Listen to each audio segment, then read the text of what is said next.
Friends మేమైతే ఇప్పుడు శిల్పారామంకి అయితే వచ్చాము. టికెట్ వచ్చేసరికి 60 రూపీస్. లోపల ఎంట్రన్స్ లోనే వినాయకుడి బొమ్మ అయితే ఉంది. చాలా బ్యూటిఫుల్ గా డెకరేషన్ చేశారు. ఇక్కడ లోపల అయితే different types of traditional dresses అయితే ఉన్నాయి. అలానే ఇంటికి డెకరేషన్ చేసుకునే ఐటమ్స్ అన్ని కూడా ఉన్నాయి. చాలా మంది అయితే కొనుక్కుంటున్నారు. ఇక్కడ మెన్స్ కి వచ్చేసరికి కద్దరు చొక్కాలు అలాంటివి అయితే చాలా బాగున్నాయి. ఇంకా ఇంటికి సంబంధించిన డెకరేటివ్ ఐటమ్స్ కూడా చాలా బాగున్నాయి. ఇక్కడ ఇవి వచ్చేసరికి డిఫరెంట్ టైప్స్ ఆఫ్ క్లాక్స్. ఇవి ఇక్కడైతే ఒక ఆర్చ్ ఉంది, అదైతే సూపర్ గా ఉంది.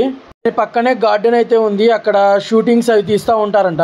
ఇక్కడ ఒక పక్క అయితే పింగాణి పాత్రలు అయితే అమ్ముతున్నారు. చాలా డిఫరెంట్ టైప్స్ ఆఫ్ పింగాణి పాత్రలు అయితే ఉన్నాయి. పార్క్ మధ్యలో అయితే పెద్దది అమ్మవారి విగ్రహం అయితే ఉంది.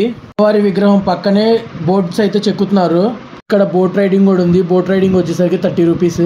ఇక్కడ నడవలేని వాళ్ళకి ఎడ్ల బండ్ల ఫెసిలిటీ కూడా ఉంది. స్కూల్ పిల్లలు ట్రిప్ గా కూడా వస్తున్నారు.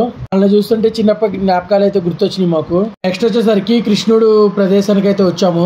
ఇక్కడ వాటర్ ఫాల్స్ అయితే చాలా బాగున్నాయి. ఈ సీన్ చూస్తే మీకు ఏం గుర్తు వస్తుందో చెప్పండి. కనుక తెలిస్తే మాత్రం కామెంట్ చేయండి. ఇక్కడ ఈ ప్రదేశం చూస్తే మాత్రం చాలా పీస్ఫుల్ గా ఉంది. కృష్ణుడు రాధా భలే ఉన్నారు. నాతో పాటు ఆనంద్, చరణ్, కృష్ణ అయితే వచ్చారు.